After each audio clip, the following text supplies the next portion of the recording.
Perfect. All right, welcome to session 3 of Small Business Essentials. Today is the most famous topic and everyone's favorite topic of financial management and planning. So we're excited to dive into that with you guys today. First I'll introduce myself and then I'll toss it over to Allie. My name is Lexi Langenfeld. I am the senior business consultant at Women Venture.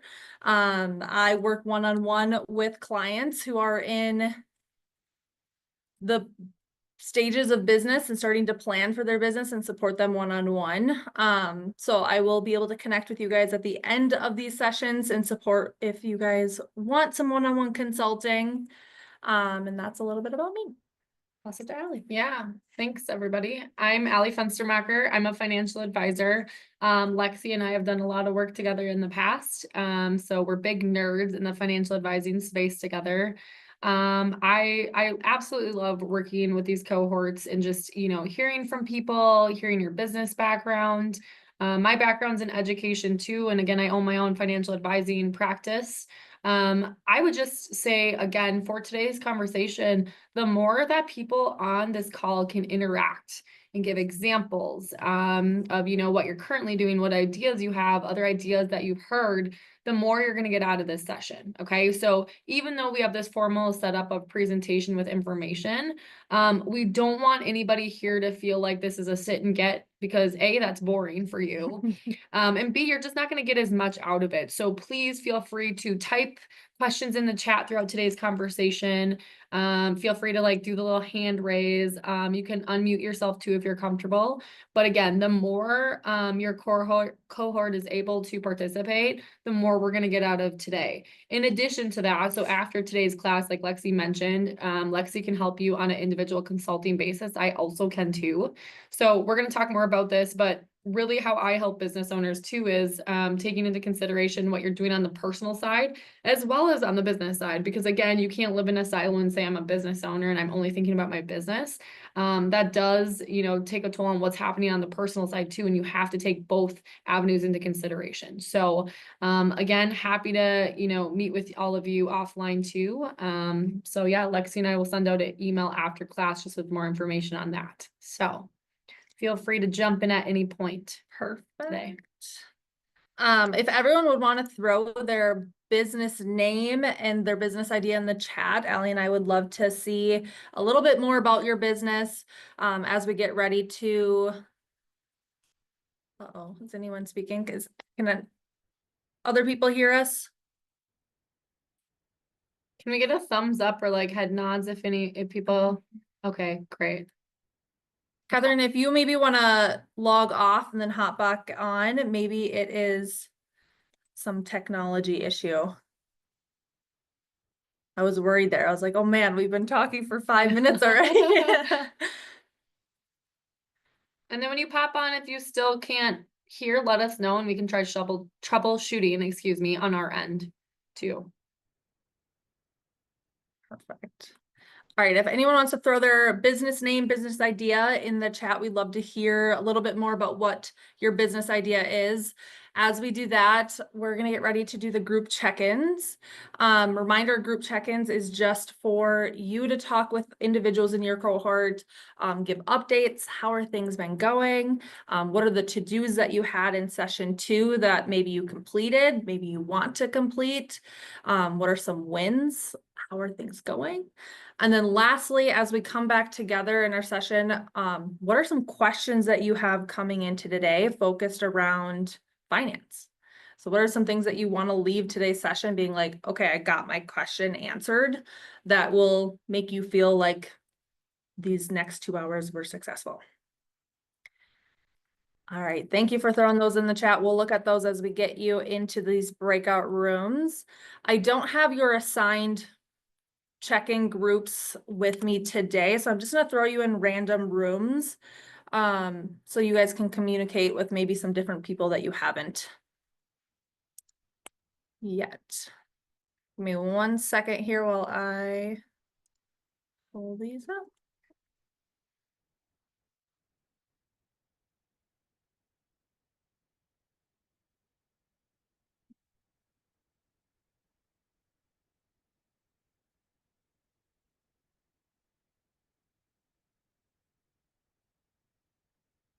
You should see those starting to pop up.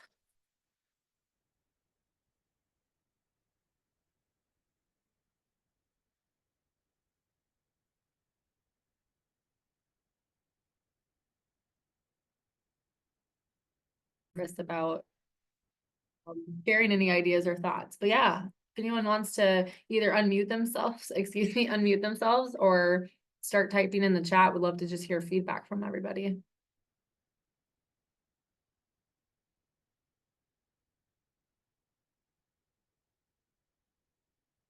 Go ahead, Lauren. I can unmute, but yeah, I think like so we had a chat in our little group, and I also feel this way. It seems like when you start the business, there's like so many different things to think about, and like figuring out what is the next step in a linear path is often like quite complicated. Like even with my own project this week, like I feel like I figure out one thing, but then I have to go back and like update it. And so yeah, I think I think we all kind of like could connect with that. Awesome. Yeah, totally. And again, because Lexi and I specialize in working with business owners, there's so many steps and processes. I think the really cool thing though, and I think everyone here is very lucky that we're going through this program step by step with all the like key components. You can drive yourselves absolutely crazy if you just keep going back and reworking. And think of it like writing an English paper, right? If any of you remember back in the day when you're like, okay, I've been forced to write in class, you can drive yourselves absolutely crazy. But I think, again, the fact that everyone in this class is building out a business plan, you have the shell of what you need to do.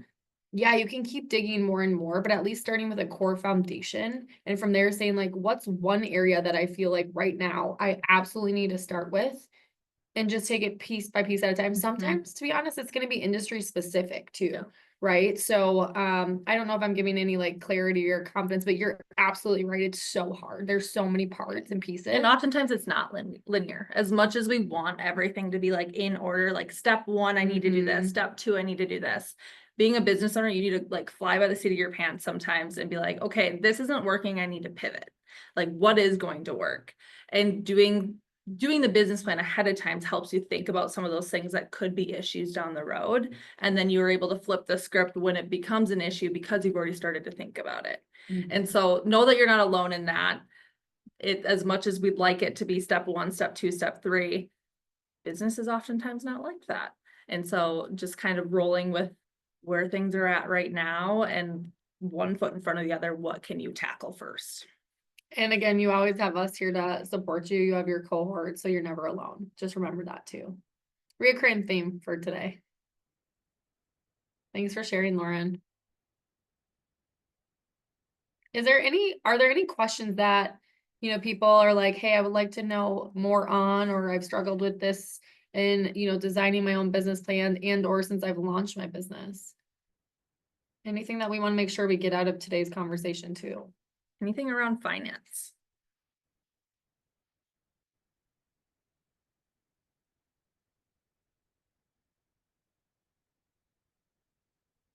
And again, feel free throughout. Oh, we did. Okay, perfect. Jean?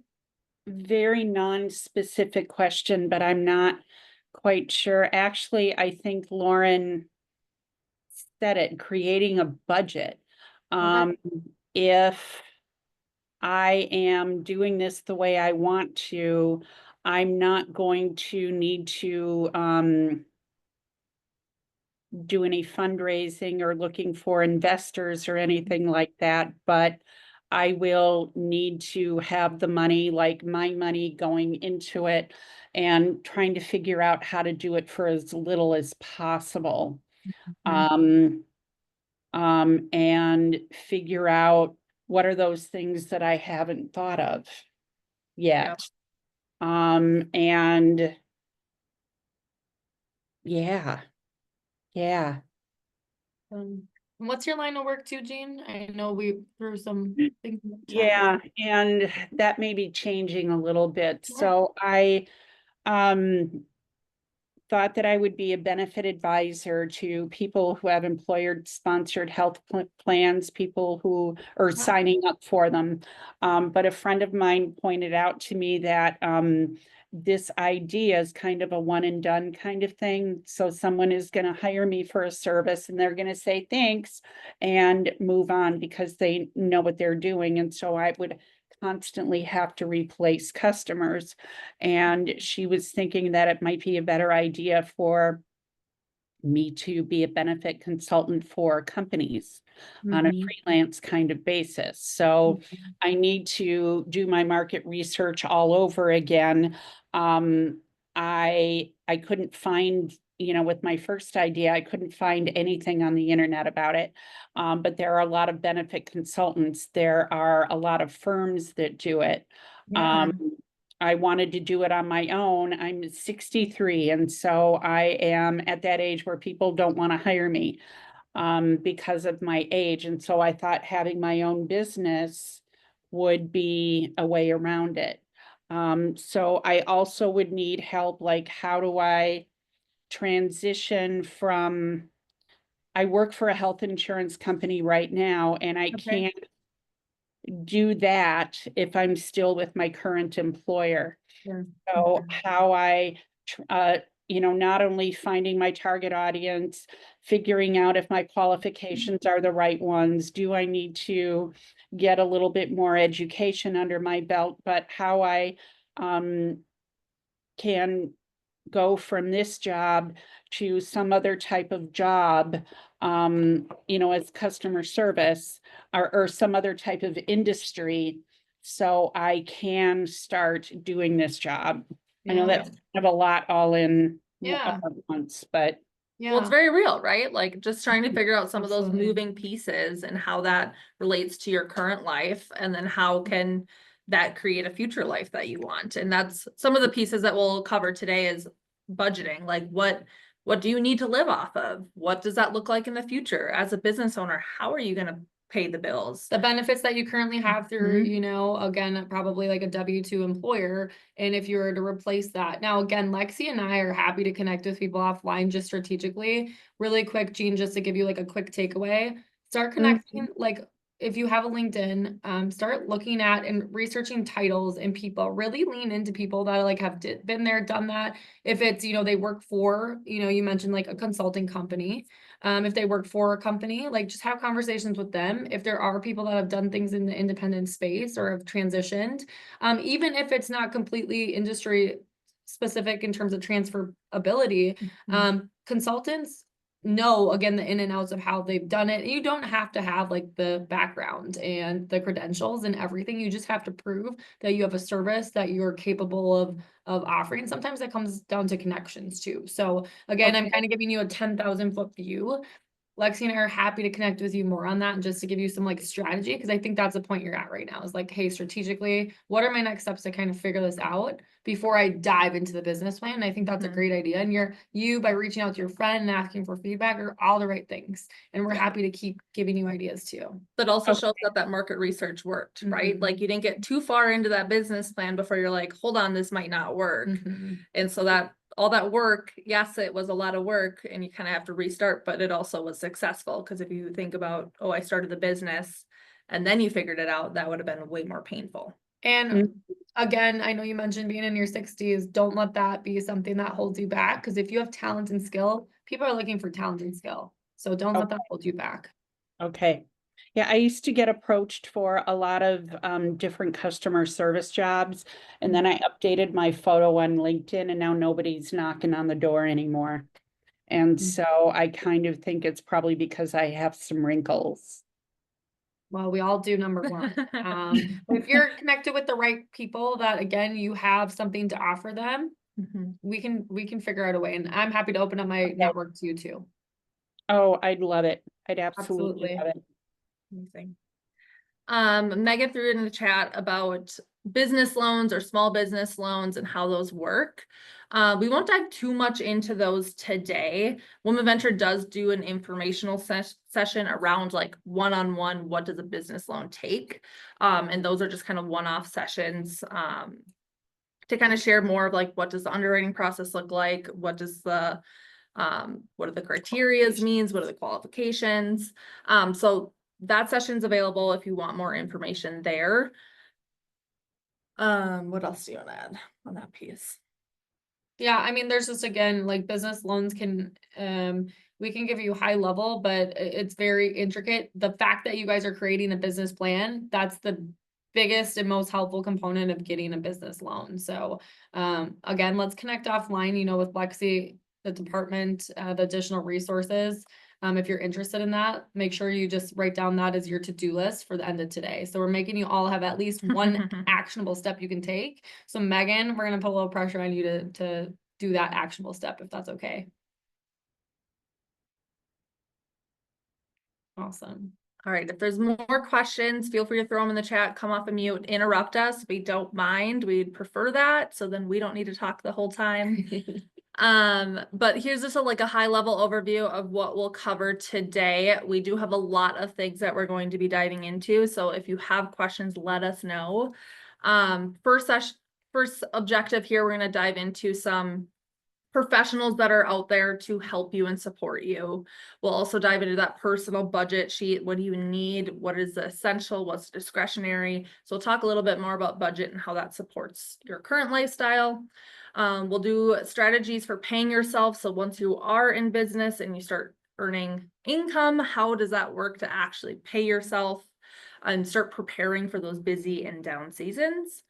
We'll then dive into reoccurring expenses and startup expenses to even launch your business. So thinking about what do I need to make this happen?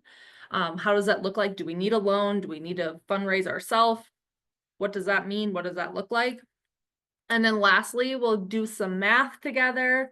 Don't worry, it's not as scary as people may think, but we'll calculate some gross margin and some break even so we can figure out what is that markup, what's our strategy for markup, as well as how much do we need to sell, how much services do we need to provide to break even with what we're putting into it.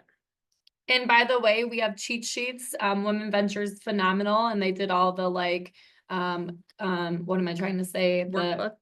Yeah, but with the workbook, you can just put in the numbers and it takes all the different cells and merges them together for the math. So you don't have to take a calculator. So, and that's in your LMS, in your portal underneath the financial section.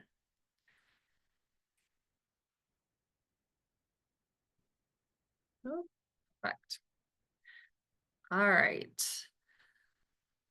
Importance of learning business finances. This is going to be very common sense. I mean, really what we want you to come out of today with is knowing your business number allows you to make intentional decisions. What we don't want and what we hear a lot is I feel like I'm doing really well. And if you look at the numbers, if you looked at the balance sheet, that shows a different story. What we want to do is we want to use our business numbers, our financials, and be able to make intentional decisions from there that's going to help us in the long run, instead of just going by our gut or going by our guess of how things are going. I think I'm making money off of, I have 12 flavors of ice creams. I think I'm doing really well selling this one flavor of ice cream, or I think, and so that's really what Lexi means is, again, especially as business owners, we have input and we have output. We have the front end of our business and we have the back end. Back end is what you see on the scoreboard, right? I'm selling and I'm getting money in my bank account. And sometimes getting money to hit your bank account takes a while, right? With that sales cycle. And so what we want to make sure we help you do, kind of like going to the gym, where you go to the gym and you're like, what the heck? I've been to the gym for 3 days. Why am I not fit yet? Why do I not have a 6-pack and I didn't lose 10 pounds, right? But again, that consistency over time is what creates the results. And again, finance might not be your favorite. And to be honest, even for Lexi and I, it's not fun tracking all of our finances, but it's what our output is that helps us make informed business decisions, that it's worth it to do it. And it helps you save a lot of money too. So we're going to get kind of into the strategy with key players and how we can save money by keeping track of these things with making good business decisions. Okay. And starting to think about these things will be as a roadmap to the looking ahead. Does this business make sense? Because am I going to make a profit? Sometimes the expenses are so high that you're not going to make a profit. So does it make sense to go into business?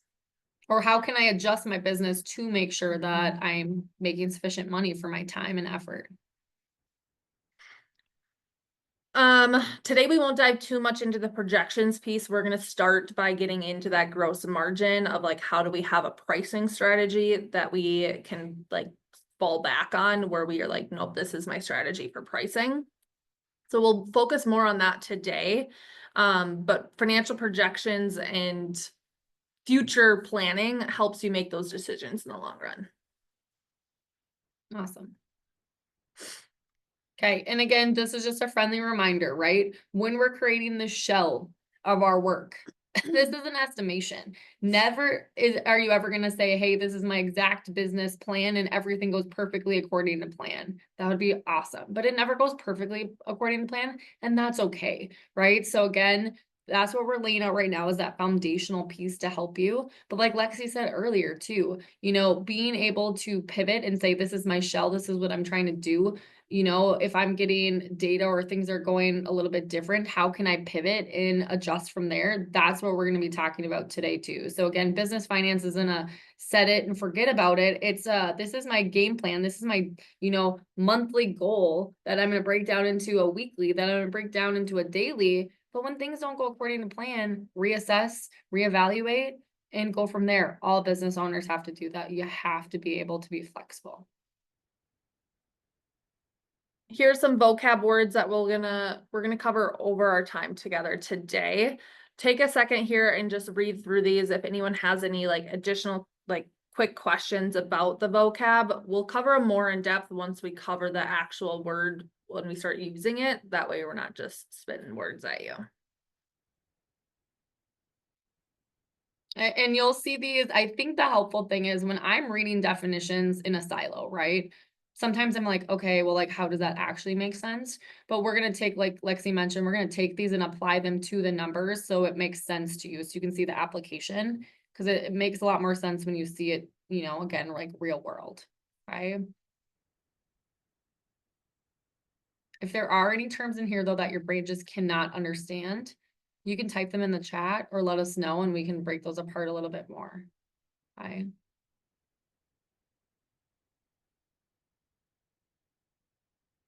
Sometimes gross and net is confusing to people too. I'll just point that out. So gross is again before you account for like taxes, for example. So if I was selling a product and I didn't, include like the processing fee for like, let's say like Venmo or something like that, that's taking into consideration taxes. So as a business owner too, taxes is something, Lexi and I like talk to business owners all the time where they're like, oh my gosh, I didn't know I have to actually pay taxes. Taxes are a real thing. It's not just W-2 employee, like you have to pay taxes. So gross is what you see hit before all those deductions are taken out. Net, think of that's what you capture or grab. So on your W-2, when you get really sad and you're like, oh my gosh, I should make $4,000 a month, and after all my deductions, I only see $2,500, that's net.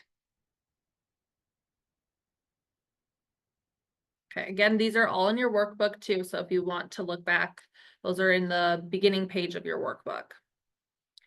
We'll start to dive into some different professionals that you're going to hear throughout your time as being a business owner, and also some professionals that it might make sense to hire sooner rather than later or down the road.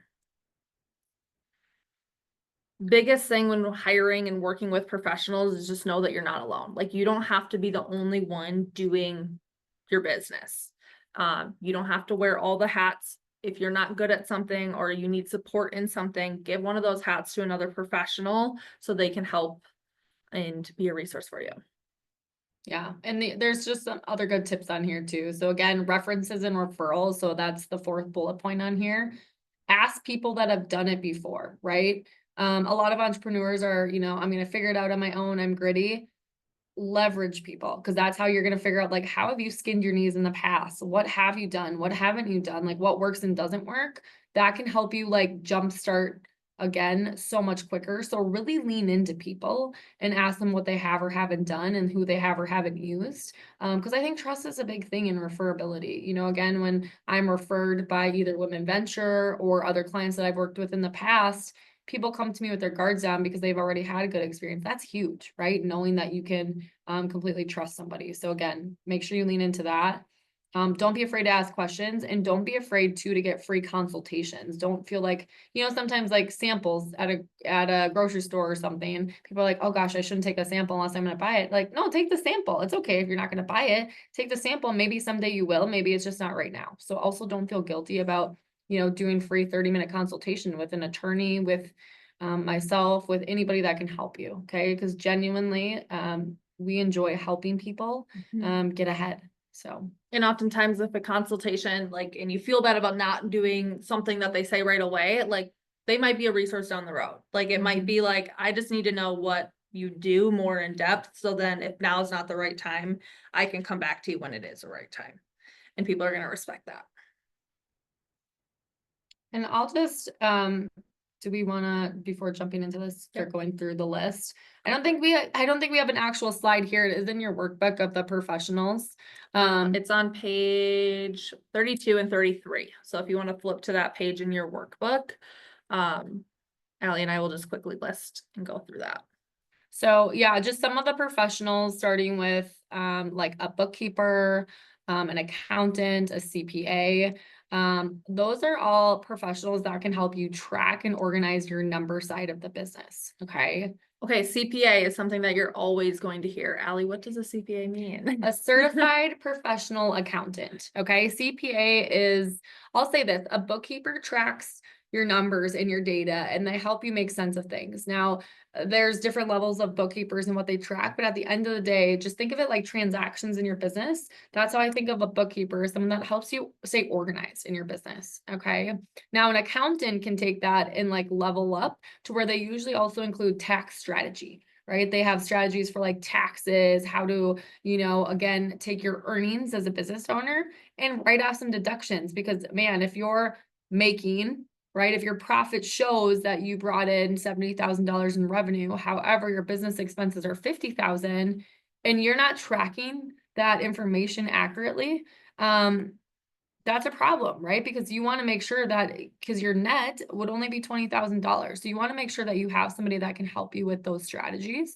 An accountant helps you with those type of things too. Accountants usually dive a little bit deeper and also give you a little bit more mentorship and coaching surrounding like, here are some additional things that you can do as your business is, growing and expanding. And maybe you are considering bringing on an employee or two.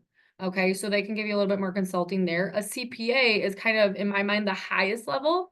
And why they're the highest level is because, again, they have to keep up to date with industry regulation. What that means is they have to know the newest laws that are coming out. Now, I don't envy them, you guys, because can you imagine being a CPA right now with all the new like strategies and taxes and like, holy cow. So they have to take, like Secure Act 2.0. They have to know the history of those acts, and it has to also know like what changes are happening, what changes are coming down the pipeline, and how that can impact you.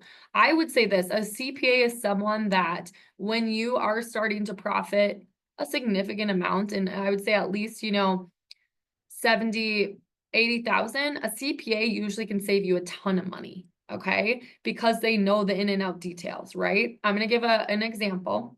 For example, maybe I shouldn't, but I'm going to. For example, when people say, well, how is it that a president of the United States can make millions of dollars a year and pay $0 in taxes? That's BS. Why? Because they have a really darn good CPA that knows the loopholes, knows the law loopholes. Okay. Now, I'm not saying that's right or wrong. It is what it is, right? But that's again the work that a really talented CPA can do. Just to put that into perspective for you. Okay. I'm going to pause just again, I kind of listed those three really quick. I want to pause for any questions just in that area or arena, just to see if people are like, how can I apply this? I have more specific questions, or if anyone has worked with a bookkeeper, accountant, CPA, would love to hear from you too, what you've done. Oftentimes bookkeeping doesn't need to be a person too. It can be a software. For example, QuickBooks is a bookkeeping software. So you are technically the bookkeeper and using a software to help you. You can also hire a QuickBook advisor to help you organize those through your QuickBooks.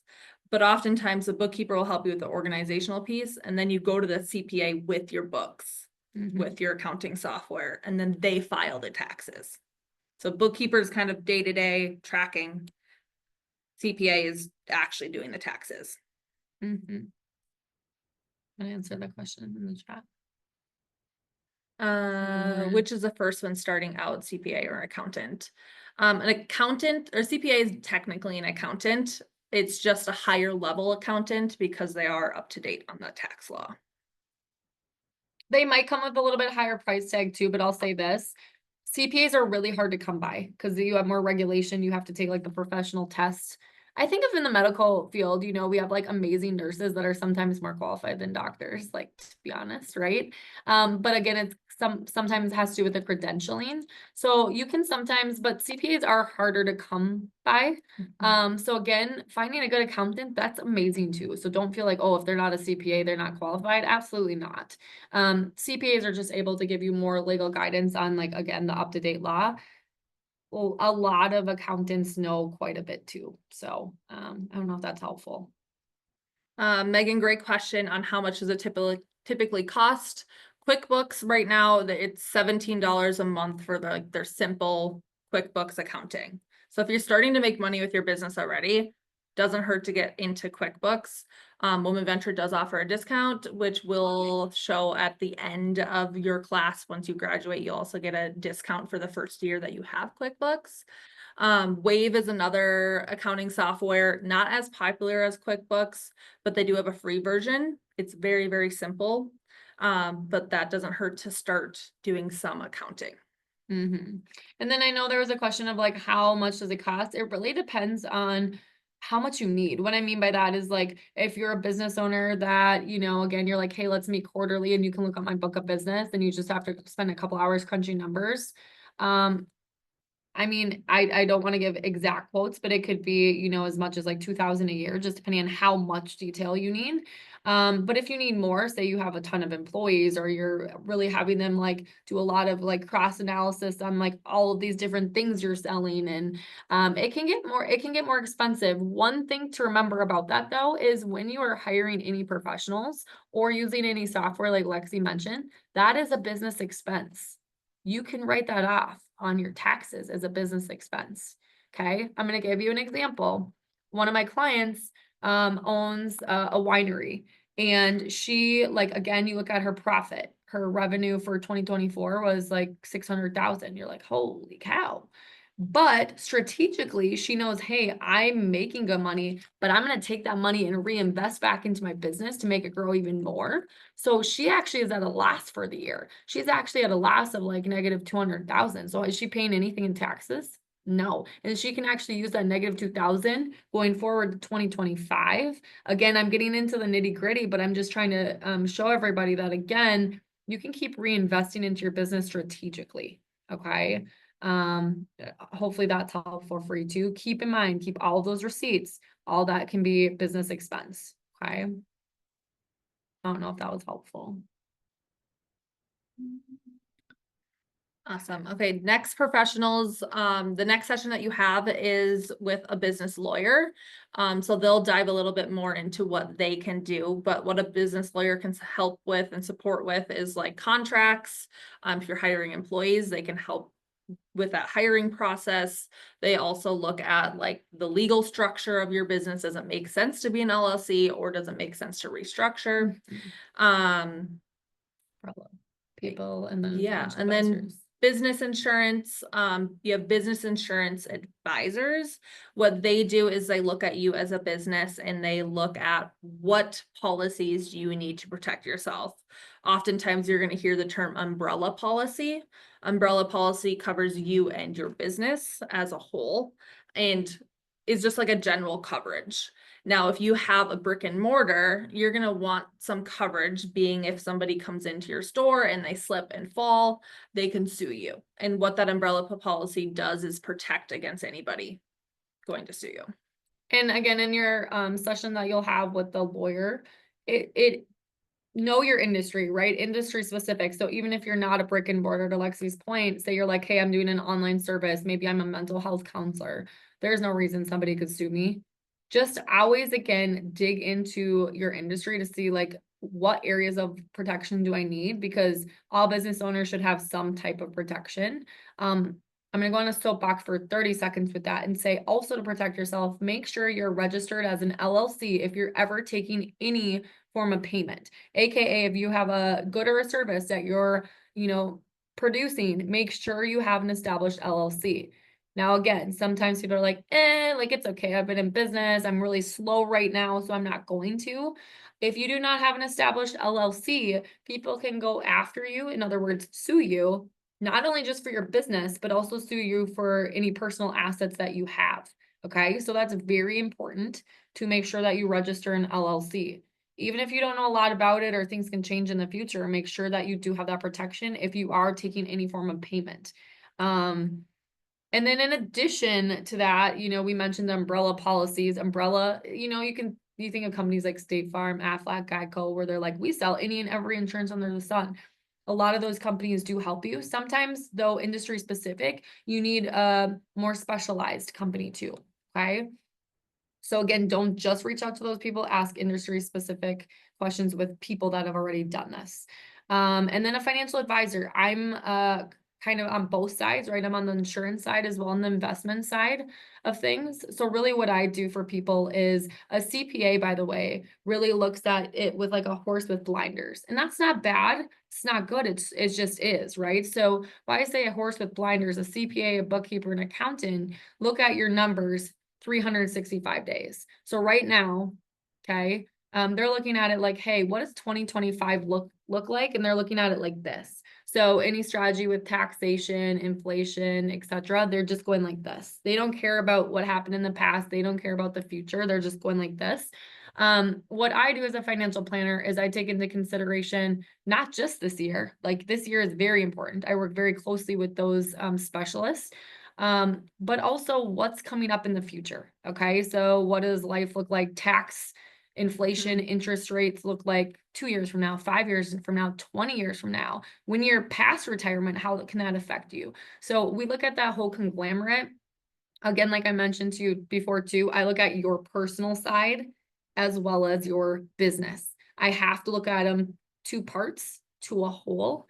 In order to make sense of it. And again, like I mentioned, we talk through strategy of money, but we also say, how can we make sure that we can protect you? Because one thing that business owners don't think of sometimes is like, oh, well, I'm invincible. And you guys, I used to always think that too. I'm like, yeah, I'm invincible. Nothing bad could ever happen, right? But what if you're up and launching the business and it's you, or maybe you and like one or two other people, but chances are most people, if not all the people on the call, if you're not in the picture to some capacity, your business can't be up and running. Okay. So how do you make sure if your business can't be up and running that you still have a paycheck, especially from our comment earlier, like what if I'm not a W-2 employee getting a paycheck and I take a leap of faith and I try doing this on my own consulting? Okay, but what if all of a sudden something happens and you get sick or hurt and you don't have guaranteed income coming in? There are ways to protect that. I don't say that to scare you. I just say that to educate you. There are ways to protect that for individuals and business owners. Have those conversations before you even feel like you're ready, so you know. Okay, with any of these experts we mentioned, have free conversations so you know, so you can prepare. So you don't need to invest money to book a consultation. Oftentimes you can say like, I'm interested and I just want to hear more and I don't know if I'm ready. And so you have a conversation and you learn more about what they can help you with individually. A lawyer might not make sense right away, but you can say, this is where I'm at. And they'll say, yep, it makes sense for you to get a contract, or nope, it doesn't make sense yet. Come back when you're ready. That also builds trust, and you can start to like vet out like, oh, I like this person. I don't like this person. This person gave me weird vibes, or I don't relate, and vice versa. Absolutely. A couple of questions in the chat. I'll just go with Maria first, Megan. I'll jump to next. Maria said, what about having a trust? Okay. And a trust, by the way, a legal term of like an entity. Think of a trust as like all of us here on call. Yeah, I like that. A treasure chest. I like that, Lexi. All of us here on call have an expiration point, right? Like we're all going to pass away at some point. A trust is an entity, a legal entity that can live beyond us. So like a company, for example, a company can live beyond, our lifespan. So that's really what a trust is. And Maria, your question was, someone mentioned to me to have a personal separate from the business. What's really cool about a trust, and again, you'd want to have a conversation with a lawyer. This is all like just my perspective. So again, don't quote me. I'm not a lawyer. Okay. But you can actually build your personal and business trust together. So that's a really neat thing with that. And sometimes, you know, to have a trust, like you can protect your personal assets and your business assets underneath a trust. So that's really high level. Maria, if you're interested, definitely bring that up in your next class and conversation just to pick their brains more. 'Cause yeah, trust is something really cool. And in states like Minnesota, you guys, there's spend down, meaning like if you get old and eventually you're like, hey, I need, you know, to be in a long-term care facility, etc. I'm getting sick and I need additional assistance. A trust can actually protect your assets. So it's a really cool way that I work with attorneys to help people strategize, like keeping the money in-house, like for you or people that you want to, you know, a charity or you know, succession planning with individuals versus, you know, I hate to say the government taking it, but kind of, right? With spend down. I don't know if that answered your question, Maria, but that's just high level. Definitely ask more details because that's really awesome. to learn And more thinking about more trust. personally, like work with a financial advisor, work with a lawyer to see if a trust does make sense. Yeah, absolutely.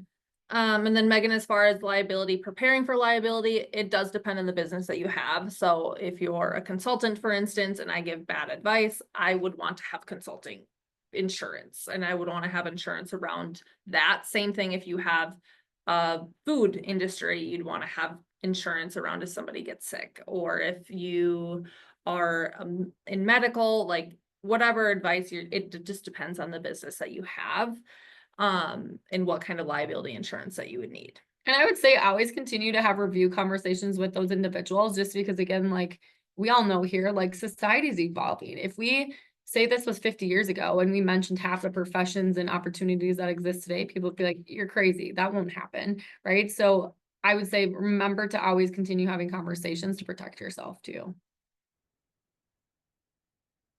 Alrighty, again, these are all in your workbook, so homework piece at the end of today, look at those professionals, maybe star some that you would be interested in starting to have a one-on-one consultation or learn more about, and start to talk to some professionals or people that are in the industry that you currently are and see who they work with, or talk to Women Venture. Women Venture has a resource page with former Women Venture clients or advisors that have helped us in the past.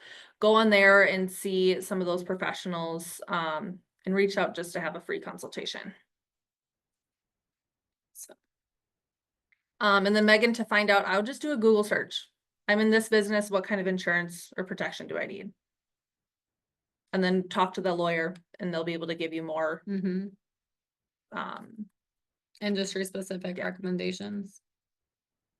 All right, we're diving into that personal budget side. Oftentimes when people think about budgets, everybody kind of cringes up of like, oh, I hate doing a budget. Like, I don't want to know.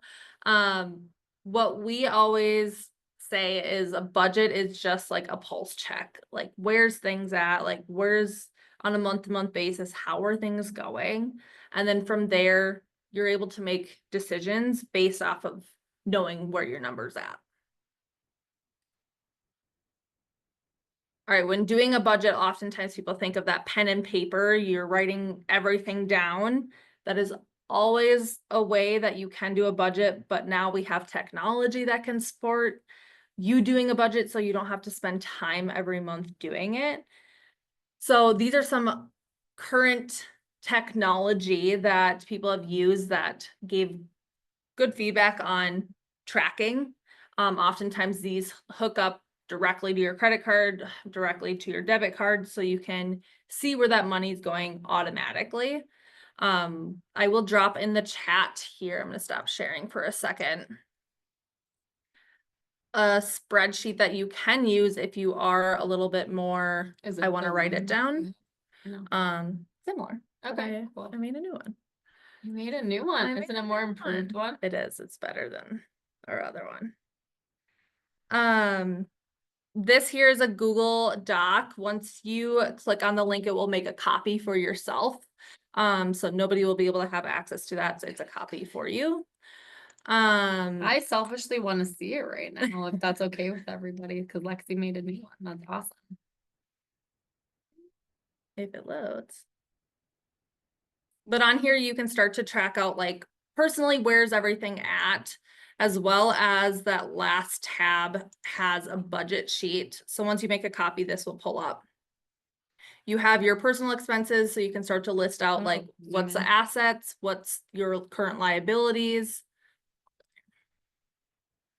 current assets that you have, and then if you're starting the business already, have you purchased things? Have you have inventory? Because those are assets that you have for the business. Liabilities, what kind of debts do you have? Not all debt's bad, but starting to know where those numbers are at, what's the interest rates on those, so you can have a plan of attack for those debts or liabilities. All of this information would be needed if you were considering a loan. So if you're like, oh, I think I need a loan to get this started, these are things that any loan officer are going to ask you for, and oftentimes they're going to ask you for statements and need more like in-depth information on these things. So start to kind of gather those so you know where things are at and see if making a loan does or getting a loan does make sense. And professionals like myself, by the way, so everyone I work with, I have do a spreadsheet for me, again, business and or personal. And when doing these, again, we can help you with the strategy. So if you're like, hey, I have liabilities, or hey, I have assets that could I leverage? That's what the professionals are here to do, is to help you strategically, to educate you on here's what we can potentially do, and here's how we can best strategize where we're at and where we want to go. So don't, after you input this data, that's a lot. It's daunting. Okay. This isn't a small task. But after you do it, just know that there's professionals that can help you. And by the way, I'm a non-fee based advisor. So when I meet with people, I'm not charging you $2,000 or $5,000 to give you advice. So just to, again, open your mind up to like, there are people out there that are able to help you, and don't feel like you're alone figuring this all out. Cause I know, like, I have a background in this, and just looking at this is like, holy, this is like, that's a lot. Okay.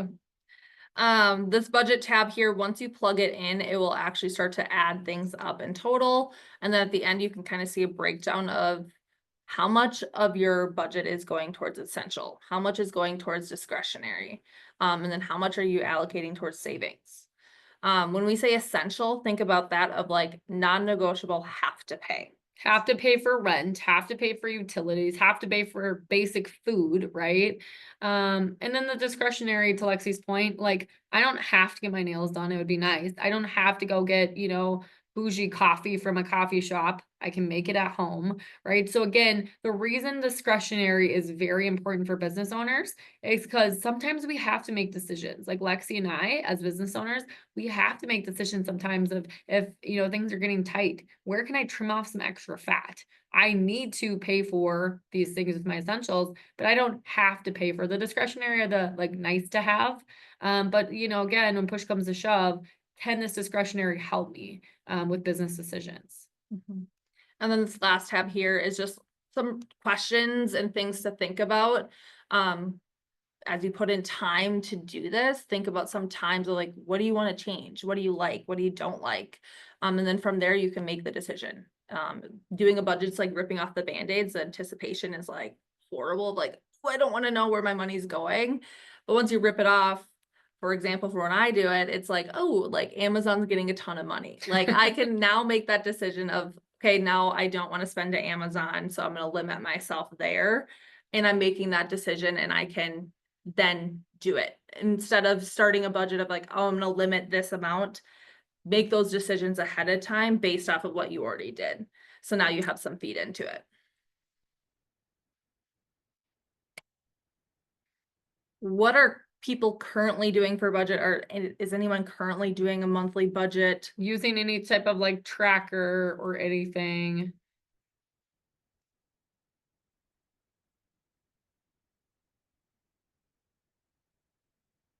Or even just even if it's just a napkin and pen, that's better than nothing. It gives you information.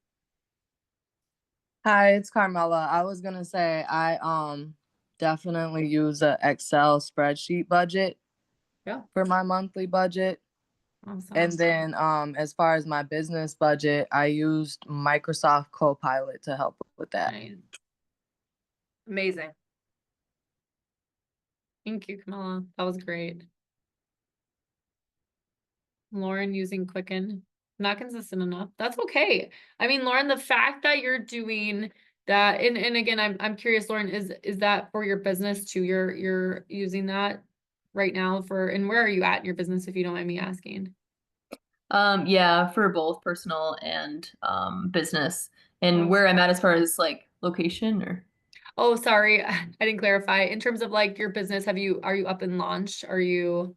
is it yeah, freelance I based? worked as a freelancer for the past 5 years, so Awesome. kind of, I mean, essentially business, and now like pivoting Yeah, to be more business. I Mhm. love it. Like learning to, yeah, write off things. Like that's what I've been wanting to know for so long, so I don't have to Yeah. like say everything myself. Yes, we're gonna get a little bit more into strategy there too, in today's conversation. I love that though. Thank you so much for sharing, Lauren. And Megan says manual tracking. Awesome. Megan, great job. Anything and everything is better than nothing. Yep. And you got to start somewhere. So if you don't do it, just start somewhere. Start by writing it down. So you can start to figure out what do you need personally. And so when you think about the business, how much does your business need to make to pay yourself personally?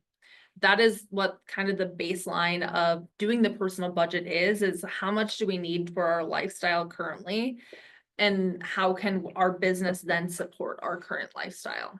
What we don't want to happen is figure out our baseline of we need X amount of dollars and now we're not able to make that amount of money. And now we have to sell the home or we have to make changes to our lifestyle that are major.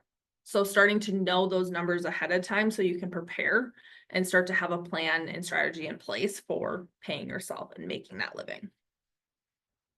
And the living that you want.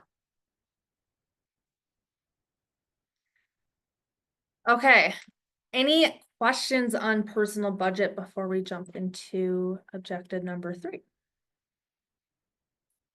And again, I'll just read it off. So objective 3 is talking a little bit more on the strategies of like, how do I pay myself? What do I pay myself? To Lexi's point earlier, like I have to decide on, is it worth it? Like I'm sure most people here would say, hey, if I'm only able to make $20,000 every year for the next 10 years, probably not worth it. Maybe, but probably not, right? You probably need more than that to live off of.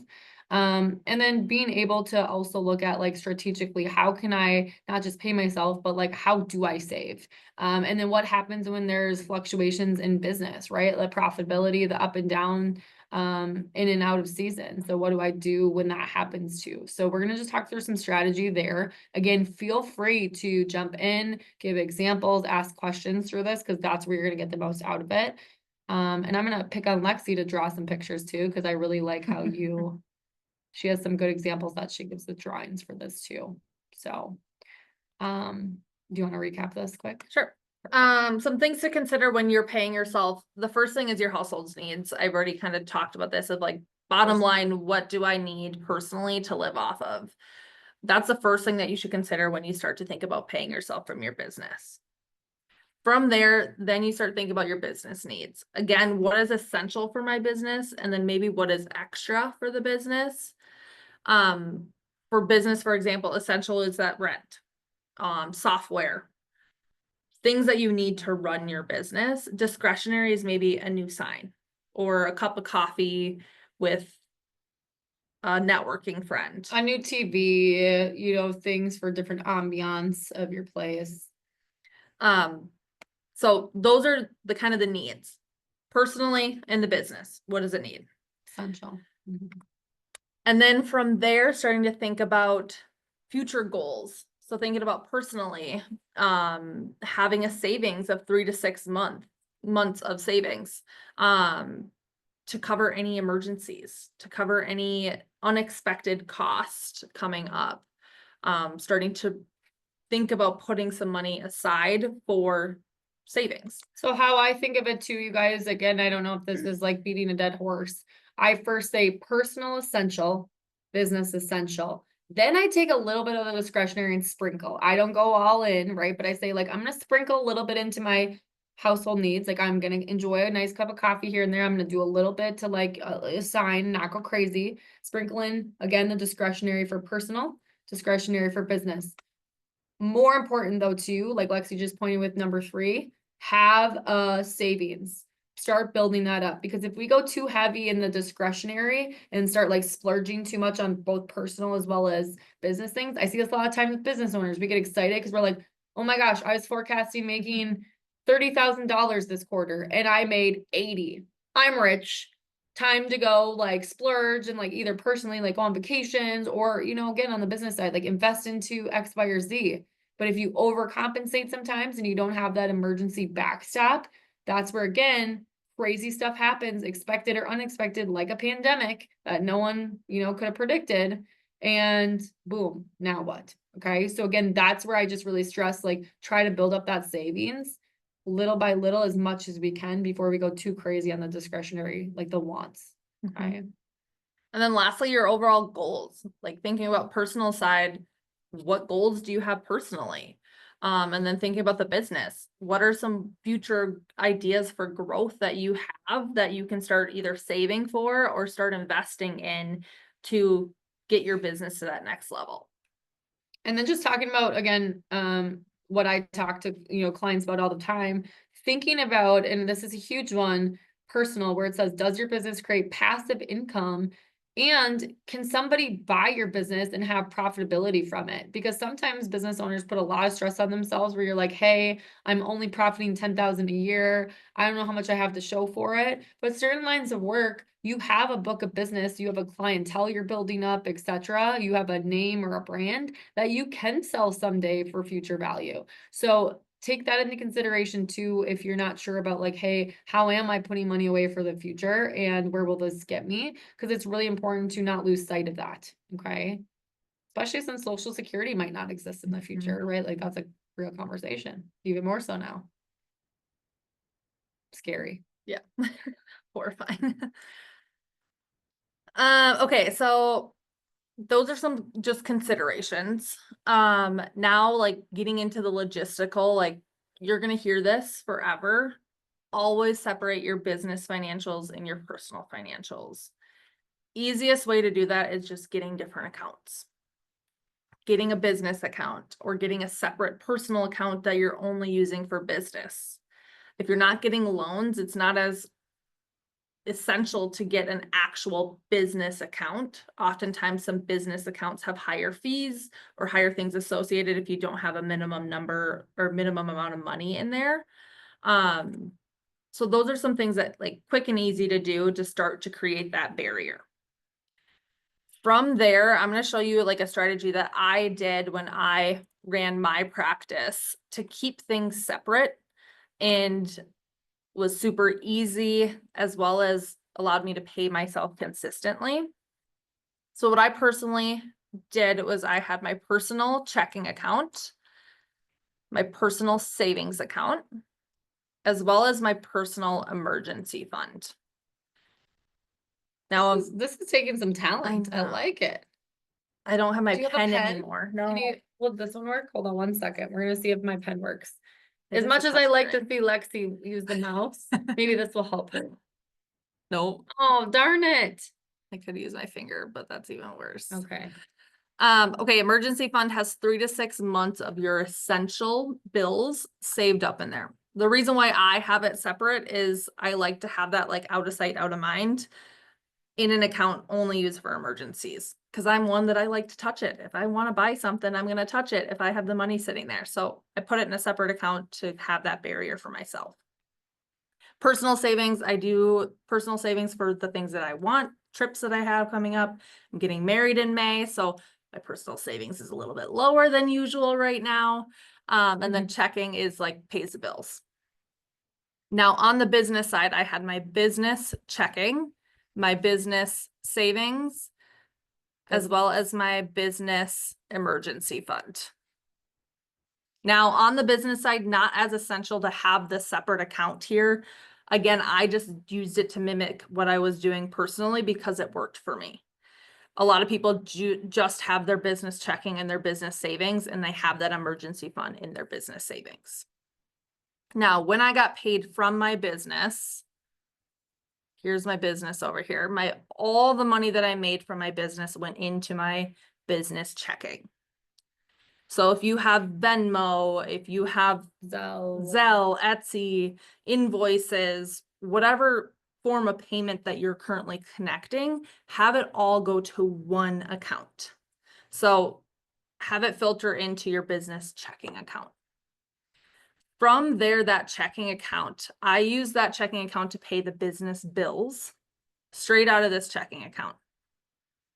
So things like rent, things like my software, things like my computer, I have that pay any bills that I had with associated with the business over there. Technical difficulties. Go away. Now, in addition to the business checking and saying, hey, I'm taking that fund to pay the bills, she then would also personal. I would pay myself a salary of $2,000 a month or $2,000 biweekly. So $4,000 a month is what the salary that I paid myself. That looks horrible, but We can type this into chat. too Anyways. after. all that I had that automatically go. So on the 15th and the 1st of every month, $2,000 got sent from my business checking over to my personal checking.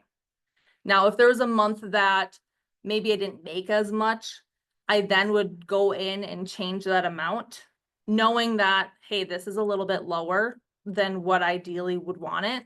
I'm going to cut out my discretionary for this month. So that Amazon bill and that coffee that I usually spent, that was when I was able to go in and make that decision of, I would rather have that extra money stay in my business checking or have it be in my savings than funnel to my personal checking. And I think that's a really good highlight. So again, Lexi looked at where can I cut off fat right now to where I don't have to then strategize further. But if you had to strategize further, because like, let's say the pandemic hits and you're like, hey, oh my gosh, or we're having issues with like imports, right, of goods. That's why her business savings account exists. Because again, if we don't have enough fat to cut off, we're going to have to then go into our savings account or even emergency fund if we really have to. Okay. I kind of hijacked that. No, Sorry. you're good. Business savings, then I would put extra amount of money from that business checking. If there was like an excess amount of money sitting there, I would put that into that business savings. One, to pay for taxes. As a business owner, taxes are not automatically out of your paycheck. So ideally you want to be saving around 25 to 30% of what you're making and put it into a savings account to prepare for tax season. Because what happens is oftentimes people forget that like, oh, I'm going to have to pay in and they don't have that money saved. So then it's like oh shoot, now how am I going to pay this? And then it gets on a credit card and it becomes a little bit of a spiral. So prepare for that ahead of time, put some money into that savings to prepare for that tax bill. Any other money here would go for like business needs. If I was hiring an employee, I would look at this business savings. How long can I pay for an employee? If I'm not having additional funds come in, what does that look like? You can start to think about those considerations moving ahead. And I think that's where like the bookkeeping component comes in. Cause let's say $6,000 hits Lexi's business checking in a month.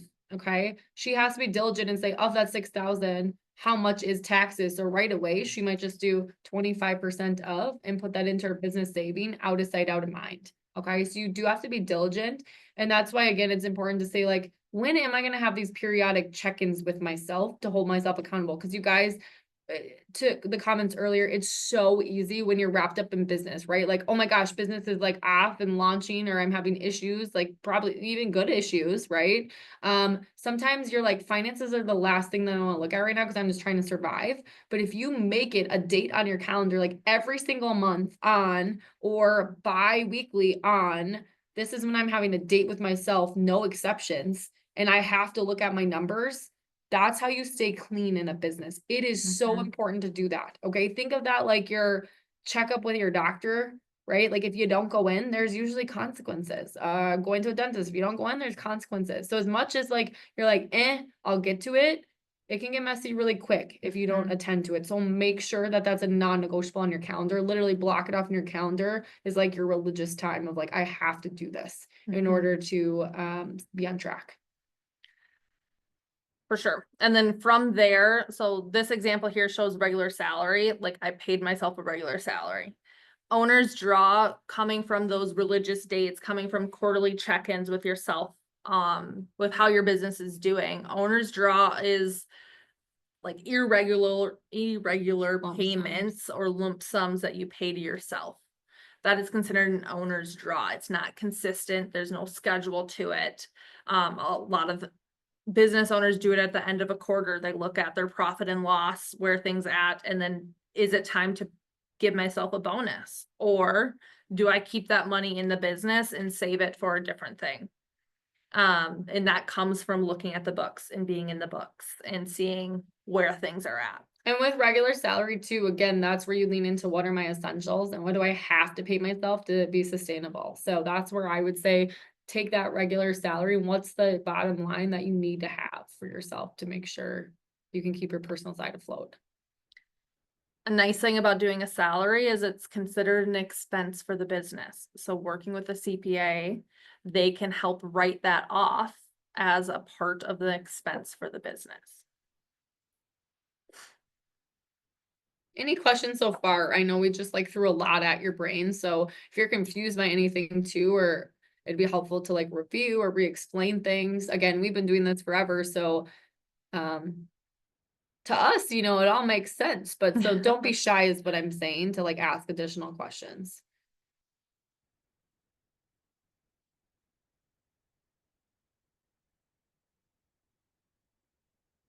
Unfortunately, my ugly drawing is not in your workbook. So You probably actually should include that. I feel like that would be good. A good addition to the maybe, workbook. I don't know. Just keep that in your brain forever and ever. But this is all in your workbook. So you can review when maybe you're not so overwhelmed or whatever time is right. And this is just, again, a quick, if we're looking at this screen for taxes, I think this is important to peek at really quickly. Now, what this shows for taxes, we're not going to get too nitty gritty on this, but this is the current, okay, mark my words, current tax strategy of like how much you'd roughly pay in.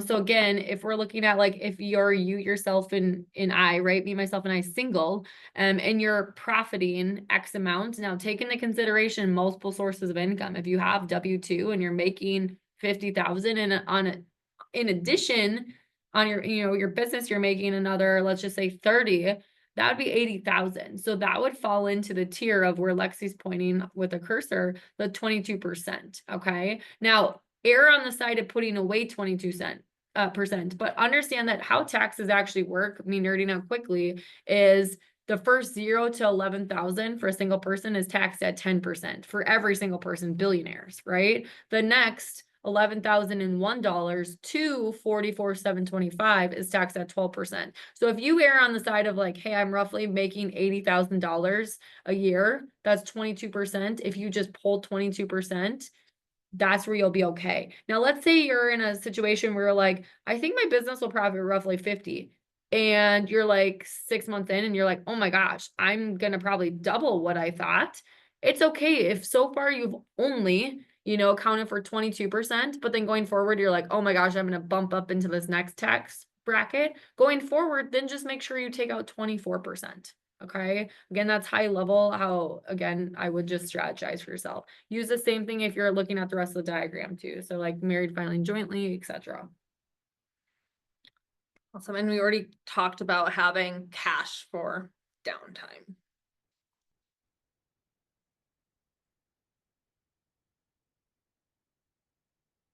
Lauren, I see your hand raised. Go ahead. Yeah. Would you go back with the slide? Yep. Maybe. Just make sure I understand the bracket. Like, if you're Yeah. at like the very start of the bracket, is it just like a bummer because now you're paying like way more? We're trying to go back to slide. Give us 1 second. Okay, say that again. So like, let's see, now you're at 96K and now you're bumped up. I guess it's not like a super dramatic. Yeah, percent. and sometimes people like, and that's a great point, Lauren. So let's say that you made $96,000. Okay. Sometimes I have clients that are like, dang it, now I'm taxed at 24%. And I said, no, you were taxed at, 22% for 44 to 95. So now that Okay. you're at 96, you're only taxed, Extra basically one. just under $1,000. You're only taxed 2% higher for $1,000 is how that works. Okay. Got So it. what I'm Got it. saying is err on the side of putting away 24, just because then you'll have enough. You know what I'm Mhm. saying? You won't owe, if that makes sense. Okay. Yeah, that makes sense. And also working with a CPA, and I know we're a broken record saying that, but they would look at, oh, Lauren, you made 96,000, but we can put Your expenses were, Mhm. Or like you're profiting 96,000. We can actually put some money into a retirement account for hey, financial yourself. advisor. Have your financial advisor do that, Yeah. and we can actually deduct that. So you actually get bumped back to that bracket, Mhm, and you're also saving for your retirement. mhm. So meeting with those individuals, they think outside of the box as far as deductions versus the deductions that we often think about as mileage, bills, office supplies, those sort of things. They think of, oh, well, you can get this retirement account, or you can do this, and those are some additional deductions. Like a that SEP we IRA can is do. something, that's great strategy. If you're like, I would say 50,000, 50 to 75,000 plus, that's a great way for business owners to usually take great advantage. Again, I can't say each individual, but like Generally. generally good to look into, to be like, ooh, because again, bang for your buck wise in terms of like how much you can actually write off versus you get to take that amount and put it away for your future. Usually a really good thing to at least peek into and see if it makes sense for your situation.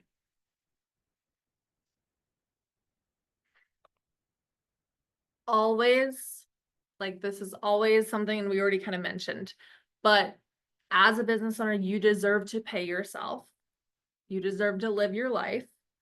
Just find that balance. And with every business owner, it's different. Don't go overboard when you have a big month. We always think about a story that we had with an intern that was once hired, and they had a really, really big month, and they went and got a brand new truck. Well, then something went backwards, and now they owed money, and now they also have this new truck. And so that was like, they went overboard. They should have waited, but just find that balance for yourself personally, and you the most. So start to think about some of those things. Okay, Megan, I think that's great. Let's take a few minute break, like 4 or 5 minutes. And sorry, you guys, there's so much content for this that Lexi and I just Mhm. tried jamming it all in. Can be overwhelming. And again, this is all recorded too. So take the 5 minutes, come back. We're gonna then like sprint to the finish line. Again, remember it's all recorded. So if you do need to take additional breaks, absolutely it. take them. Okay. And we'll just be hanging out here. I'm gonna go grab a quick glass of water again because I keep chugging my water over here. I'll be back in like a minute or two. So if anyone wants to ask us additional questions, and we'll also be here at the end for a few minutes too for Yeah, questions. feel Okay. free to throw them in the chat too. Perfect.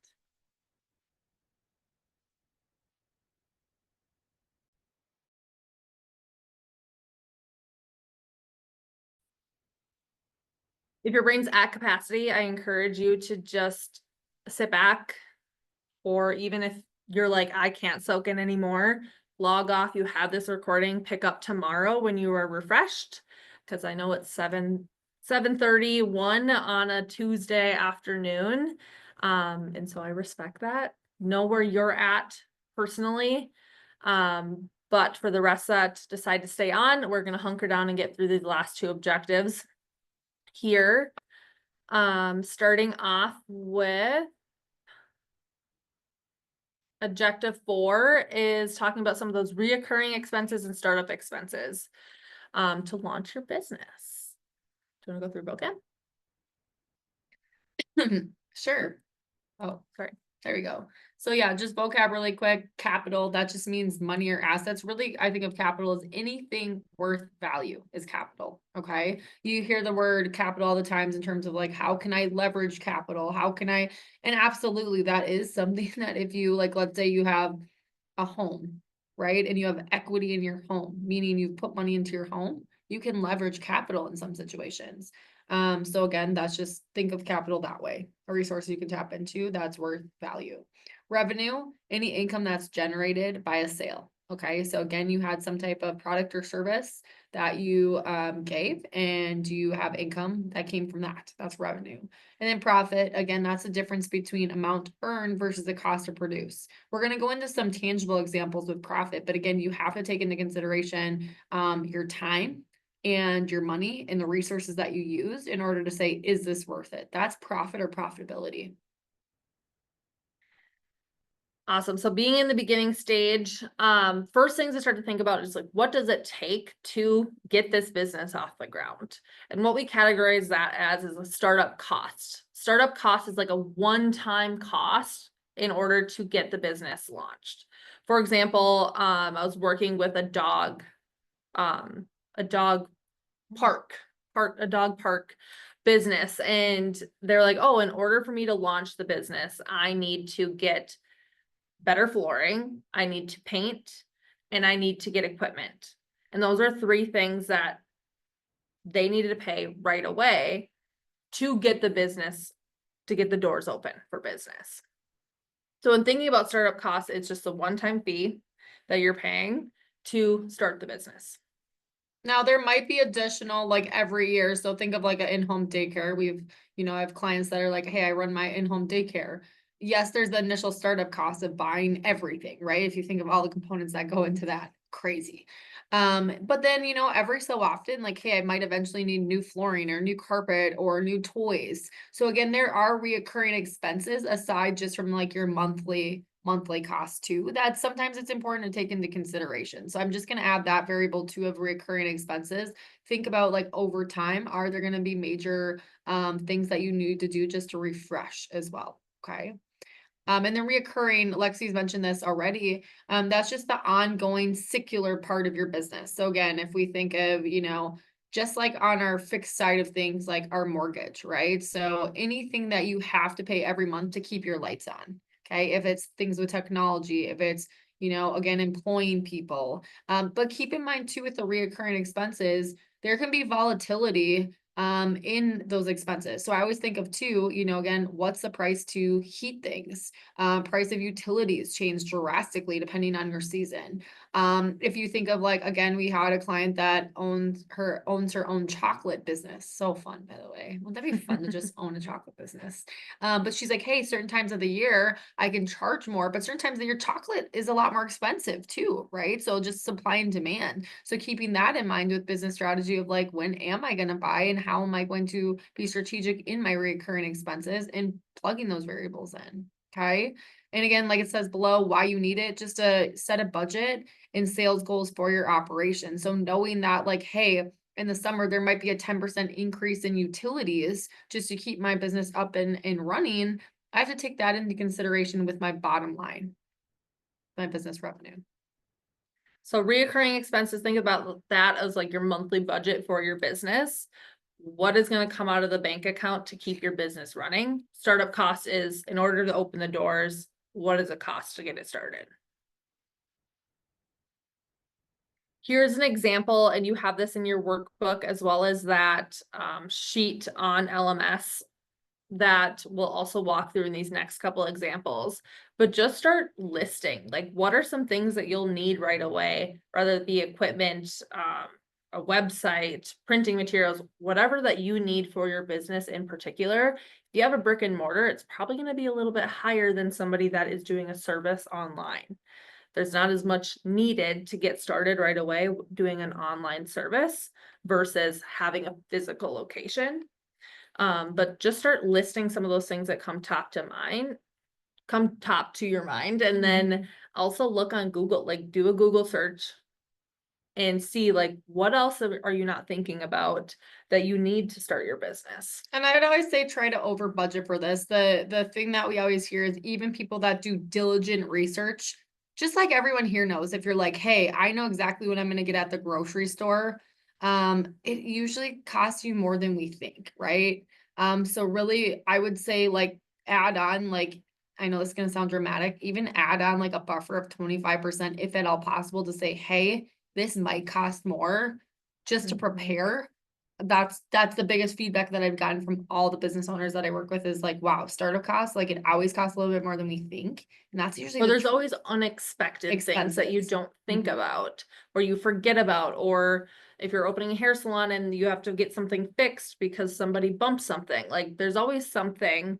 And by doing the startup cost, and if you go get a loan and you get the funding opportunities, having that little bit of a buffer to cover those things.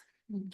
And Lauren, these are all expenses towards the business. So as you're listing your startup costs and you're actually purchasing your startup costs, Yeah. making sure that you're keeping yourself, like you're putting that in your accounting, you're keeping receipts, you're keeping invoices, because those can all be written off. And just make sure they're itemized. Like even if anyone here is doing anything that's like a service industry, and say you're going out to eat with somebody, or even buying a cup of coffee for another fellow like hair salon stylist, and you're like, hey, I'm going into this business, but I wanted to have, even keeping, that might seem like, oh, it's only a $5 cup of coffee. That stuff adds up fast. So again, just keep records of all of that, because you can write all of that off. Okay.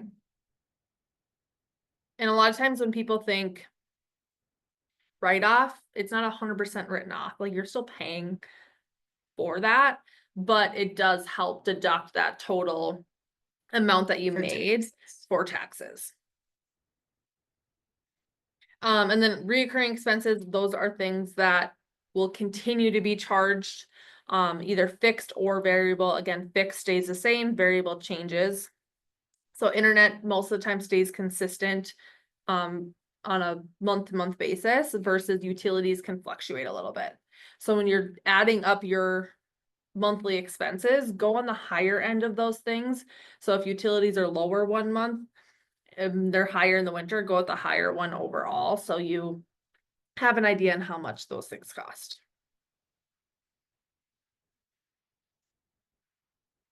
Again, these are all in that worksheet, so I'd encourage you to go on to LMS, download that Excel sheet so you can start to brainstorm and list some of those expenses. These sheets will actually add them up for you, which is nice, so you don't have to do the math. Same thing when we start doing the gross margin, and the break even, they do the math for you. So start plugging in there and plugging and playing. Okay, we took our break. Power through. We got this. Last thing here is starting to determine, how do we calculate gross margin? What is gross margin? And then how much do we need to make, produce, or serve to break even for our business overall? Now, keep in mind, break even isn't making money. Break even is just to not lose money. Okay. Now, one disclaimer, if you go in the negative as a business owner the first 2 years, that does not mean you're a failure and you shouldn't do it. But we have to very much calculate, does this make sense? And what's the reason that we went in the negative? It was this very strategic in order to take our business to the next level. Because again, the hardest thing as a business owner is to see some level of success and say, how do I get this to the next level? And a lot of times to get that to the next level, like all of you know here, it takes sacrifices, and sometimes it takes like taking out a loan, right? To do that. So again, that's just my small caveat I wanted to add. Allie already kind of covered these vocab words, but gross is before the deductions, net is basically what you catch. So thinking about that as your business owner and as you're running the business, gross, the amount of money that you're bringing in, knowing that you're still going to have to pay, think about that net is what you actually catch. Cost of goods sold. So when you're thinking about gross margin, one of the terms that you're going to hear is, what is the cost directly associated with producing that product or the service? So cost of goods would be, I have the candle business, and what does it cost for me to make those candles? Cost of goods sold is associated to a product-based business or a real retail business. Cost of service, similar. It's the same thing. What is the cost associated for you to provide that service or provide that product? Awesome. And we'll show you now, again, that was just It's harder to conceptualize when you're just reading those terms. This is the equation, okay? So again, we're not going to beat a dead horse. Revenue minus cost of goods sold divided by revenue equals gross margin, okay? So now this next page, we're going to show you examples. So this will help more of you that are visual, tangible people make sense of gross margin, okay? So this is the equation that we use. Okay. So again, here's our example that Lexi just went over, and this is using a product. We also have an example for service. Okay. So in our example, like we see here, our product are candles. So on the left-hand side, excuse me, 4-ounce candles, for example. Okay. If the next column over says the revenue or sale price, if we know that the revenue or sale price is 11, okay, so we're charging $11. Okay. The cost of goods sold is 5. Okay, we know that our gross margin or markup, in other words, our percentage of markup or how much we make off of that is 55%. Okay, now the equations below, revenue minus cost of goods sold divided by revenue equals gross margin. Why gross margin is really important is because, again, I'm going to give you an example and just think like instinctually how you feel when I give this example. Okay, most of us here like have gone and bought a cup of coffee. Okay. When we go today to buy a cup of coffee, let's even say like a latte, okay? A latte at most, places today are anywhere between, I would say, 5 to maybe like a high-end 10, but probably somewhere in there, $5 to $10. If you came to my coffee shop, me and Lexi have a coffee shop, and we're like, hey, what are you interested in ordering?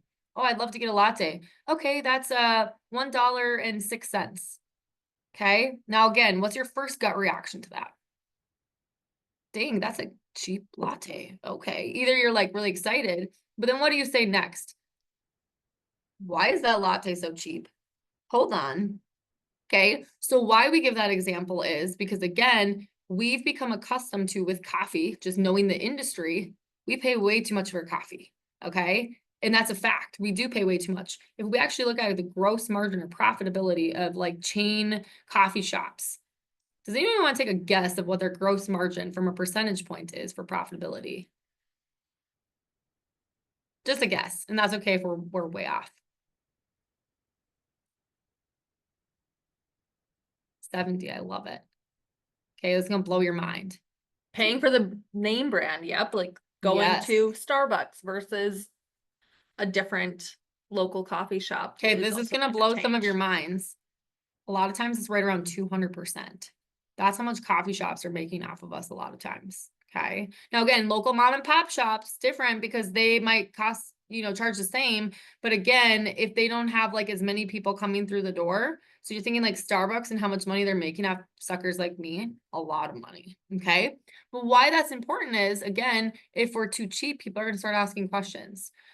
A really good rule of thumb in terms of gross margin for how much you should up price or upsell your product is right around 50%.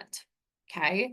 Sometimes again, your industry can be 75, 100. So an example could even just be, aside from candles, let's say you're like, hey, I'm making sweatshirts and I'm doing like logos on sweatshirts. I buy a sweatshirt for $20 and I'm going to sell it for 40. I feel like that sounds too expensive. But actually, what a lot of industry says is like, no, most people do buy sweatshirts for $20 and they do go and sell them for 40, $50. And if it's any cheaper than that, people are like, oh, it's probably crappy quality and maybe it'll fall apart in the wash. Not always, but so that's why it's really important to know your industry. Do a little bit of, research to figure out like what is your gross margin for your industry and how does that change over time? Okay. And if you're starting to develop a brand and you're starting to create that name for yourself, you then can increase your margin because now you don't have to acquire as many new clients because you already have that name brand and you're just started to create that trust with clients where you can then start to increase your prices and your margin can go up. Now, during the pandemic too, General Mills, this is another quick example. General Mills during the pandemic, what do people turn to when we're like, hey, we're in an economic crisis? Stability, right? Like bread and peanut butter and cereal, right? Because those are goods that we're like, hey, we're on a budget. I need, those core essentials. So, and again, we had issues with like imports. So what did cereal companies do all throughout the world? There's a higher demand. So what do they do with price? They can jack up the price, right? But when they jacked up the price, if you are not paying attention to the market and all of a sudden all the other cereal companies start going down in price when people have more access and not as many people are buying, that happened to General Mills and they were put on blast by the consumers. Because at first their profitability was like, oh, we're profiting like, 75%. But all of a sudden when they kept their prices high and their gross margins skyrocketed and everyone around them like, leveled it down, they looked like jerks. They looked like bullies in the arena. So again, it's important just to know like what is your industry doing and vice versa. If you're a baker and the price of eggs is insane and you're like, hey, how am I going to like survive? You might have to increase your prices. And guess what? If someone wants donuts and pastries and all the delicious things, I sure do, they're going to have to pay more. Yeah. Because you're going to have to do that to stay in business. So knowing your margin helps you be more confident about that price that you have listed. Instead of, I feel like that's too much for somebody, or I don't want my consumers to pay that. Knowing what that margin is for your industry and what you are doing yourself, you can feel more confident about what you're doing, and you don't have to change your strategy because of a feeling. You have math and statistics behind you of like, no, this is what your profitability is. Now, if you're in the 200%, well, that feeling might be right if you're a new brand. But if you're sitting at that right around 50, 60, 70%, that's probably right where you're supposed to And be. you really don't want to go much lower than 50%. So I'm just going to challenge our brains because again, a lot of times we're insecure as new business owners, like, well, I don't have the track record, and you want to go at least 45, 50%. Okay. Now, for a service business, cost of the service, you're already paying for your labor. So you're already getting paid through your labor, through the cost of the service. So your margin can be a little bit lower versus the actual product because you're not investing as much money up front because you're already kind of paying yourself within that service. But this is for a logo design, marketing business. Revenue, again, is the price that they're selling. Cost of the service is how much it cost. And then the margin here. I'm going to jump ahead here. Again, this is on your workbook.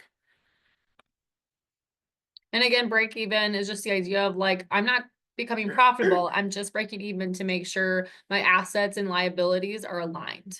I'm not making money. I'm making sure I'm not like going in the hole. Some things that come into play with break even. This is pulling things what we talked about earlier today. The fixed costs. Think about those monthly reoccurring expenses. When we think about the business and our profitability, like we need to be able to pay for those bills, the fixed and the variable cost, as well as how much we're selling our product for. Now, if you're in the stage right now where you're like, I don't know how much I should be charging, you can still plug and play with these numbers. Start putting some numbers in there of like how much you should be charging, because then you can start to see where that number lies and you can kind of narrow down on that selling price based off of what you're plugging and playing here. This here again is with the candle business. First thing is we have that product. This is that cost of goods to create that product. So in that last slide, we said, okay, it was $5 to create that candle. Well, this is everything that we use to create that candle. And then we have our markup and then the selling price. Now, again, from a consumer standpoint, just looking at the difference between a 4-ounce candle and a 21-ounce candle, if I went in the store and I said, I can get a 4-ounce candle for $7.50, but I can get a 21-ounce candle for $9.10, which candle am I going to buy? Unless I want a cute little candle for some reason, way better bang for my buck to get the $9.10. Now, interestingly enough, look at the desired profit. It's a win-win for everybody. For us as consumers, or for you as consumers, you're like, better bang for my buck to get 21 ounce. Guess what? The markup for Lexi and I being the producers, we get a 75% markup. Makes sense for everybody. This is why tracking this data is important. Okay, very important with business decisions. Because as a business owner, if I'm looking at this and I'm looking at my sales and I'm looking at my streams of revenue, I might look at this and be like, I'm not selling as many 4-ounce candles. I'm going to make the decision to not sell 4-ounce candles anymore and only sell 21-ounce candles, because 1, that's what my customers are buying, and 2, that's what my markup is. So you can start to make those decisions based off of what your sales are and where you're making the profit. I would also say too, again, with your product and service, when you're first starting out, you're gonna have the desire to want to provide a solution for everyone because you're like, hey, I just want as much business as possible. I'm gonna come up with 5,000 things. I always think of an ice cream example of if I own my own ice cream store, why wouldn't I want to come up with 50 flavors to satisfy everyone? That's sometimes the worst thing you can do because you're spreading yourself too thin. Now, if you were in line to get ice cream and you had 50 options versus if you had chocolate, strawberry, and vanilla, how long is it going to take you to decide between strawberry, chocolate, and vanilla or 50 choices? Okay. Think how long it's going to take you in line. Make it easy for the customers at first. From there, again, it's going to give you, you know, profitability points. And you also should lean into what you enjoy doing too. Okay. Because again, at the end of the day, when business gets long and hard and it's dark and there's long hours and it's winter and everything, you have to do what makes you happy. Don't just do what the consumer wants. Do what also makes you happy too. Okay. So again, that's just a little side tangent with thoughts.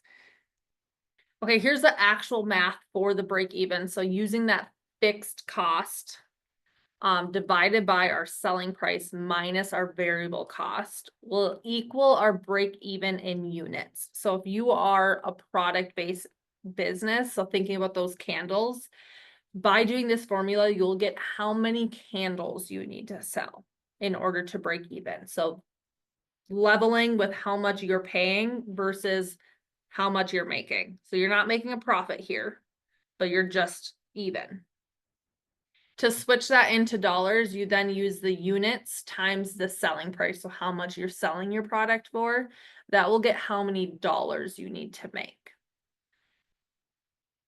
Again, this is all in that worksheet with those formulas and those numbers, but here's the formula here with the fixed cost Divided by selling price minus the variable, variable cost. cost. So I need to sell 159 candles, Point 0.25 candles 160. in order to break even. Now, knowing that number in my head, I then can start thinking about goals and selling goals for myself of, okay, if I sell Per month, you have to do that. Yep, if Now I divide sell it by this per much, week. yep. How can I hold myself accountable? And strategically, how can I get that many sales? And then ideally you're getting more, right? So we can start to make that profit. I actually just did this consulting with a lady. I was like, that was yesterday. But she's like, I'm opening up a wedding venue. How many weddings do I have to do to break even? And then I asked her, well, how much do you actually want to make? Well, at least $100,000 for it to make sense. Okay. Well, now let's do this mathematically and say how many events do you have to host in order for this to mathematically make sense, right? Because that's real too. So you can use these formulas back and forth, plug and play. If you don't have all the numbers figured out yet, just start plugging and playing with those spreadsheets so you can see what looks the best and what feels the best overall between how many you're selling and what you're making. And this can also, you got everybody, this can help you scale up too. I think of like a construction owner that we have that's like, hey, I have 4 guys on crew. What if I put 8 guys on crew and I expand my business and like I'll make a lot more money? We actually broke down and did the math. And again, it looks like on paper you'd make more money, but after everything's said and done, maybe profiting another 20,000, but working like instead of like 50 hours, like 70 hours a week, is that worth it? Some situations it's not. So this can also help you with those decisions too. Bigger isn't always better. Okay, what questions do you have for break even? I know we cruised through Stuff that. it down your throat. So again, you have the recording. I would encourage you to go back on the recording, re-listen, and then go in your workbook and actually try it.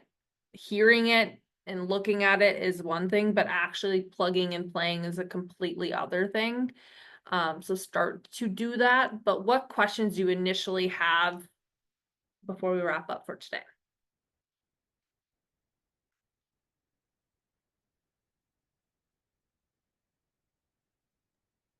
So I just want to know how I would reach out to talk to you guys one-on-one. Great question. We'll send an email. Oh, perfect. Probably tomorrow afternoon, I will be able to send an email. I am but- swamped until about 4 o'clock, so I'm gonna make you send an email. That's okay. So I will send an email with Ally's contact information, and then at the end of your guys' session, you guys have expert advising hours as well, so you can connect with other expert advisors connected to Women Venture. And that's when we would be able to connect as well for one-on-one consulting services too.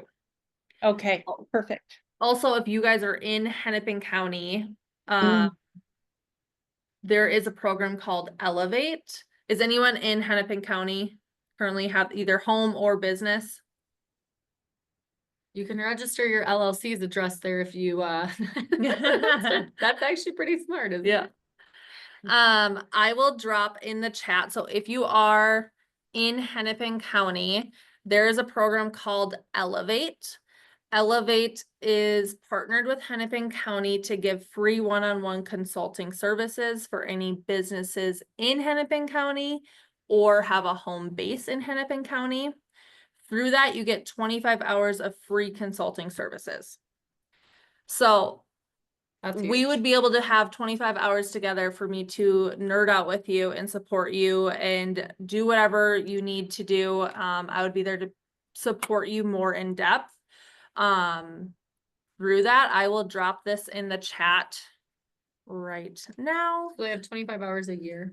Is that how that Yep, works? Okay. 25 hours a year for one-on-one consulting services. So I just dropped that in the chat if you are in Hennepin County. If you're not in Hennepin County, we can still connect, but it will be after you guys graduate.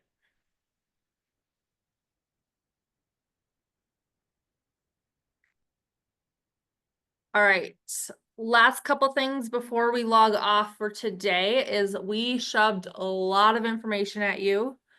We put a lot of things on your plate. Take a second after this and write down 1 to 3 things that you're going to move forward with. I'm gonna be mean and say do it right now. Don't like Yeah. log off and say you're gonna do it after, because then you're like, my bed looks really comfortable and my cat or dog or whatever also looks very amazing. And then it's hard just to say like, I'll get to it. So I want you, again, a little bit of accountability. What's 1 to 3, at least one thing that you can say I'm in 100% commit to, set an alarm on my phone, plug it in my calendar, and make sure I do one thing Throw it in the chat for accountability. financially to help myself. If it's have a conversation with, you know, a professional, if it's schedule a meeting with Lexi, whatever it is, you know, hold yourself accountable. And then also I want you next conversation when you're doing your group breakouts at the very beginning to tell your group what you did, if you completed that task yet or not. And again, do this and it will so much help you. Even one little thing every day will help you so much get ahead. So, and if anyone's willing to share, I'd love to see them in the chat too, if you're willing to just like throw that out there.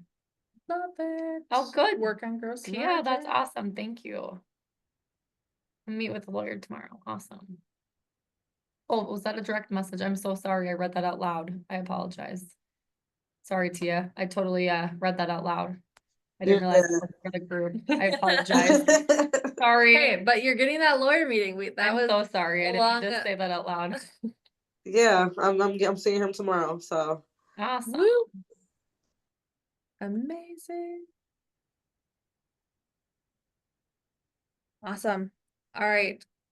Throw those in the chat so you guys can hold each other accountable. We're not going to do our final wrap up today.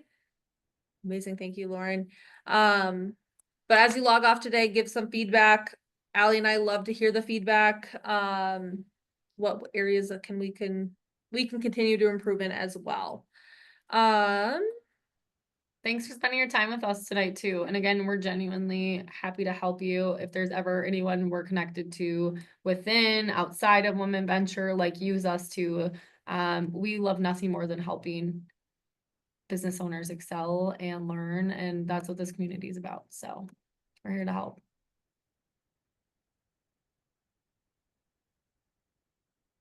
All right. If you continue to throw those in the chat so you guys can hold each other accountable. And then if there's no other questions, you can log off and we hope to hear with you soon. Thanks so much, everyone. Have a great night.